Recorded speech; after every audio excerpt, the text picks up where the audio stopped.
Hello, I'm Scott DeVaney. I'm currently at Mozilla, and I'm editorial manager of our relatively new Firefox marketplace, which primarily serves Firefox OS. It's not in the States, but these devices that Mozilla supports, mostly in Latin America, parts of Eastern Europe, soon to be India, Bangladesh, and other parts. So I'll give you a little more backstory about where I come from, what brings me to this point, and lend some credence to what I'm about to spew forth. I've been curating marketplace content since 1999 with a site called checkout.com, which, like most things from 99, is dead now. But we had games, music, and movies, and it was pure editorial with this really clever idea with a buy button right next to a review, which was mind-blowing back then. So since then, I've moved a few places. I was also editorial manager at iTunes and the App Store. Till pretty recently. I've been at Mozilla less than a year. So I bring some insight into what Apple does, the App Store, in addition to what we're doing now at Mozilla. So with that, I thought I'd start at the beginning. So I'm probably the least technical person in this room. I'm a pure editorial background. I come from an arts and entertainment. I worked at print magazines and stuff like that. And I thought I would start at the beginning of where I think the template was set for editorializing a marketplace. And it was your great record stores. And what they did back then is what good marketplace editorial does today. And it's pretty simple. It's a win-win-win situation, what they created. And that was they empowered their staff, which was deeply knowledgeable and deeply passionate, which is a key component in this, about the content. And they empowered them to make staff recommendations.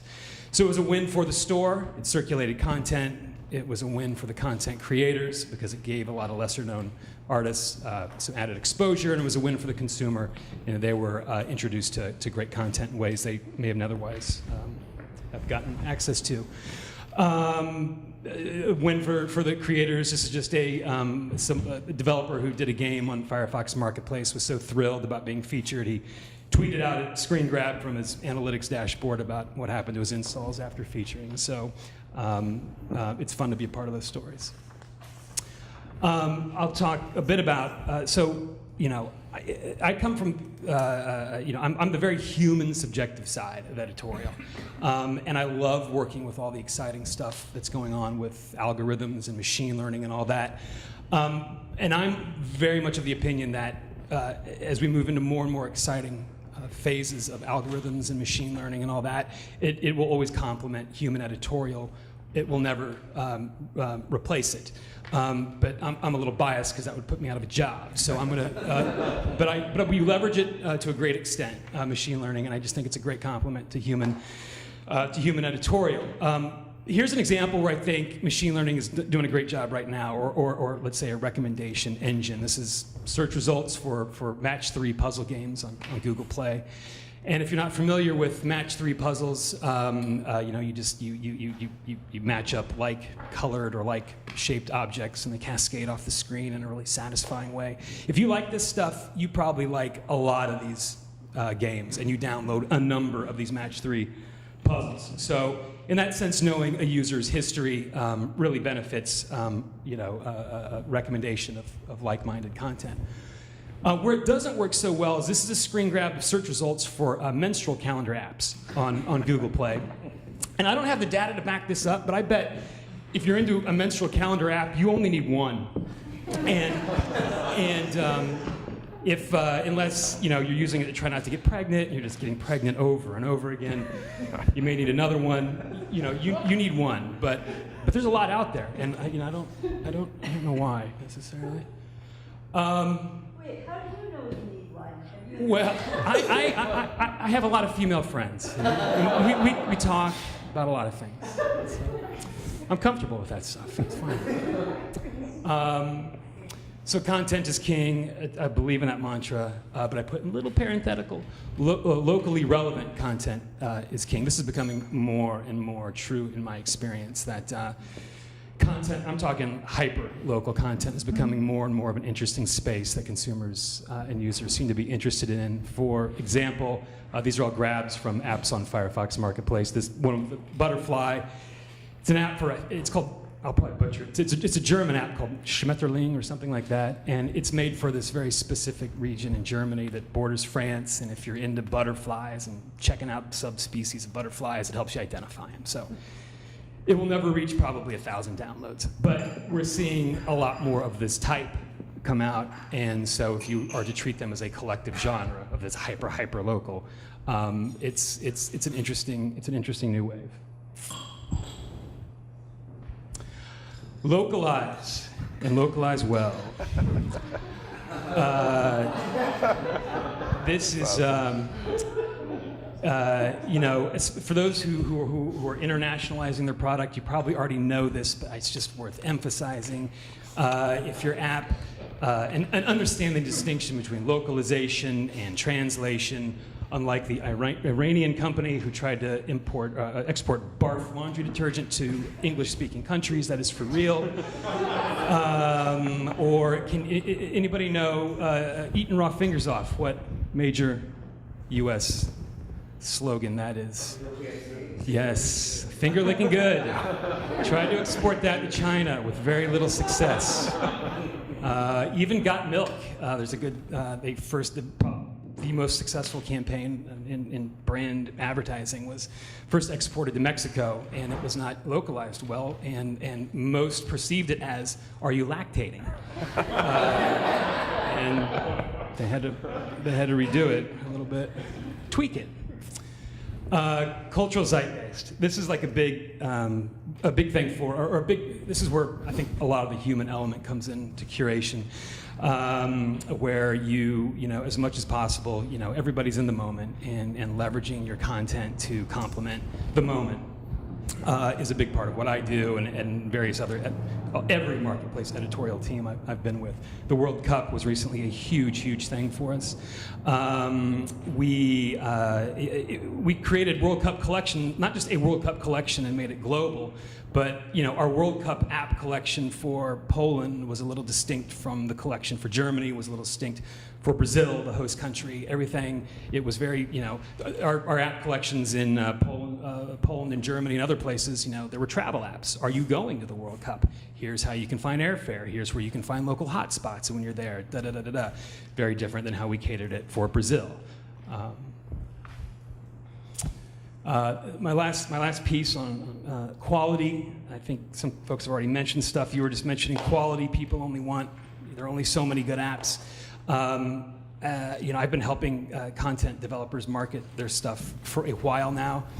Even a few years ago, when the whole rush to market thing was a big deal, and they're saying, get it out there, iterate, get feedback. I was never a huge believer, even in 2009 and 10, and I'm definitely not a believer now. There's nothing sadder than somebody who pushes their undeveloped app out and then has a successful marketing campaign. And you get that little chart right there. And those thousands, hundreds of thousands will never come back. I'm a big believer in putting your best foot forward, and within a realm of, you know, a reasonable time frame, and that's really, you know, I think gives folks the best shot at success.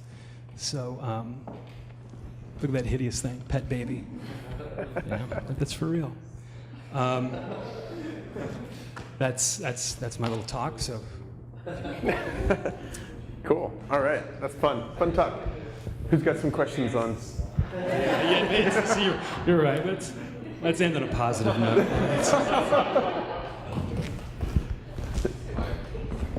You have a good voice, but.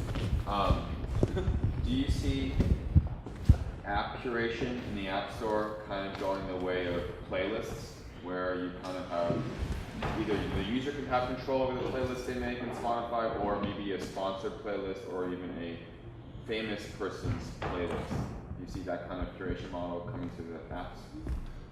Did someone from Mozilla put you here? Because that's okay. That's where we're going. So we have a real, it's a super nascent marketplace, and I'm not just trying to plug Mozilla, but we're getting into that space like heavily. Where specifically we're getting into that is community curation, empowering community and finding ways to cultivate community leaders that they'll curate and have a way to elevate what the communities does. We're really trying to democratize app discovery, but this is forthcoming. It's not here now, but it's coming real soon for us. But to your question about celebrities or whatnot, I'm not sure. That's a good question. I'm not sure if that works for apps. It works for music playlists. We've seen that. Does it work for apps? I don't know. That's a good question. You have like 80 apps on your phone these days, and you probably have, as many songs on your iPod or, Yeah. So it's one. Yeah, yeah. I don't know. It's a really good question. I do think that, to this gentleman's point a bit ago, like we are shifting our metrics right now around. At first we wanted like X number of apps. We are lowering that way down and raising the quality bar. So that kind of flies in the face of a lot of like heavy collection building. In other words, I think I think things are shifting way more towards fewer and higher quality. So. Who else has a question? Mario. Self-fulfilling prophecy. So I've been managing digital stuff for mobile for decades, and so I've discovered this thing called self-fulfilling prophecy. And we can take that baby, make that #1 on Mozilla's App Store, and give us bunch of downloads, right? And so what has been your experience that you could take something, the worst performing app ever, and just feature it and see what happens to it? What has been your experience? Or this explains, kind of your experience with self-fulfilling prophecy, and does that really make an app popular? Let me see. So if you feature something, there's an effect, like a big effect. But this is hard to qualitatively measure. Even though I've been in this space for so long, is trust. It works because you've established trust. The featuring works because you've established trust with the user. So if they've hit Pet Baby and they hit some other turd and it happens again and again, that trust goes away. But that's... You actually have two charts here which I think help make this point. The first one you showed where the guy got to jump up in downloads and then he stayed. Yeah, it's a good game. So you can measure that, and then Pet Baby gets the jump up, and then it stays down. Yeah. So, you can sort of make an app popular for a week, but the app itself has to make itself popular virally after that. Yeah. Or keep the engagement. Yeah, right, like 1 million downloads, but no one uses the app the next day. Right. Exactly right. I mean, you feature great content, and that's it. It flies. Yeah, I'm just thinking of an interesting startup called Product Hunt that just raised some money, and they have an interesting model. It's like startup products. They have this really tight community that submits new startup products. The rest of the community votes on it. They can't submit it themselves, and it votes it up. It kind of has a little bit of the curation by the experts meets, upvoting, and it drives crazy traffic to the ones that get upvoted. I mean, it could be something to study because they're doing some cool things. Who else has got a question? Yes, sir.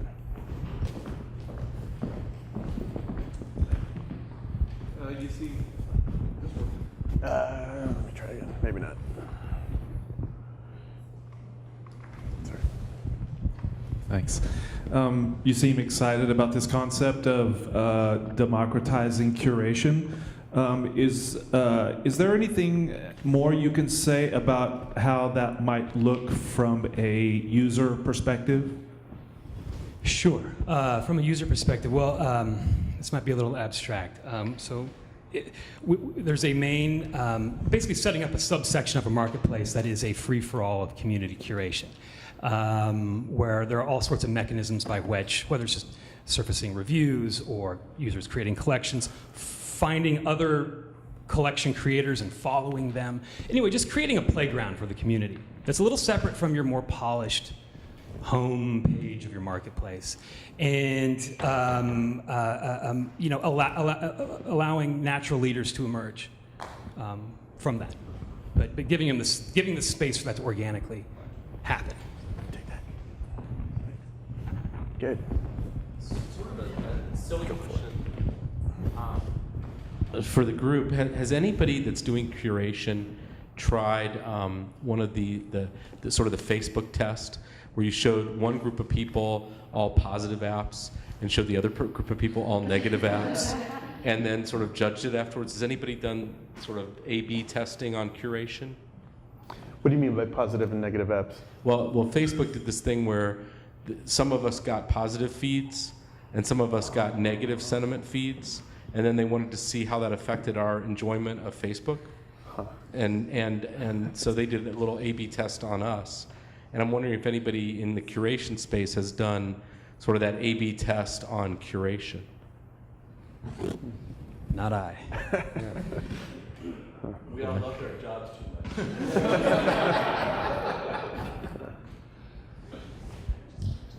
Interesting concept. Sure. How are we doing on time? We might have time for one more quick one. We've got our hard stop after the break. Let's take one more question and then break for coffee. Yes, ma'am. So, as Telefonica, but not necessarily the Firefox-related question, but as Telefonica, there was a time when there was less apps, and so we were able to curate and develop partnerships and give distribution to certain apps based on a variety of different things, including would our customers like it, but also what kind of revenue do we make from it, that sort of thing. So now that there's so many apps and so prevalent, and Samsung's putting apps on their phone, and you got all this overload. Now the powers that be think that there are other ways in which we sort of can control that and maybe make some revenues, and then push what we think would be great apps to our customers. There's things like home screen takeovers that you can, the phones that you're pushing through your channels, but the apps that you want to put in there that you're going to make money off of, the ones that you think are cool and hip. And suddenly we think that we should have a say in the apps, this curated, sort of half curated but half monetizable way of getting apps to our customers. And I have a concern about it because I think that you can't possibly know when you have millions and millions of customers what everybody likes. The companies that are offering it say that they can, read what the customer likes and offer up the apps that are right for that customer.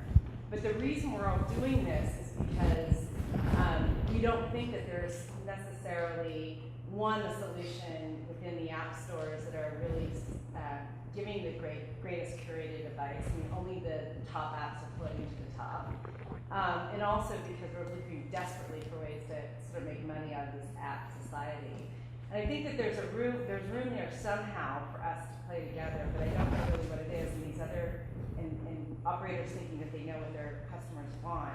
But you're in that same position. How do you decide what the customer wants? What do you think how do you make that decision as to what it should be? Are you using are you using data on them, or what do you suggest an operator do in this situation? That's a big question. I can tell you that it's a vastly different process for when you're at Apple and you've got 1 million apps, and you're at Mozilla Firefox Marketplace where we're hovering around 5,000. Vastly different. I'm almost close to familiar with all the apps on the Firefox Marketplace. So these are. Boy, it depends on the battlefield you're trying to conquer there. I think that's where. How do you do it? I think with some of the machine learning that is emerging that you guys have been talking about now for a while, complemented with skilled curators. I mean, to help curators surface this stuff, and then it's subjective. It's just subjective, and there's analysis only takes you so far with predicting the next hit, and you're wrong. That's tough to crack, but that's part of also why we're excited about moving more into community curation. Is that I could have a staff of 100, and I don't, but even if I did, I don't know what's important to these people we're trying to sell phones to in this little village in Bangladesh.